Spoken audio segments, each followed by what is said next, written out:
Okay, in this video, we're going to be using the Pythagorean theorem again to solve for a missing side length. Except this time, we're going to be finding the leg. Where in the last time we were given A and B and finding C, the hypotenuse. This time we're going to be given one of the legs and the hypotenuse, and we have to find the other leg. Okay, so again, as I look at this triangle, I know that my missing side length is a leg because the legs are the two that make the 90-degree angle.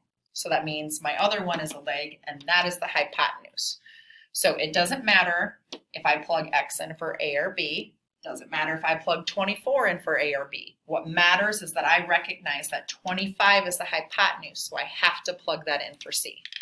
So I'm going to set this up as I'm going to plug X in for A, 24 in for B, and then I have to make sure that 25 is C. So again, like before, we're going to have to simplify before we start solving. I have to know what is 24 squared. That is 576, which you could use your calculator to figure that part out. 25 squared is 625. Now I can solve the equation. This is a two-step because I'm going to have to undo the addition and then undo the squared. I'm going to undo the addition first. So to get rid of addition, I will subtract, balance the scale. 625 minus 576 is going to be 49. Now, just like before, to get rid of the squared, I have to square root, balance the scale, X equals 7. So my missing side length is 7. We'll do one more. Just like before, they may not be giving you a triangle.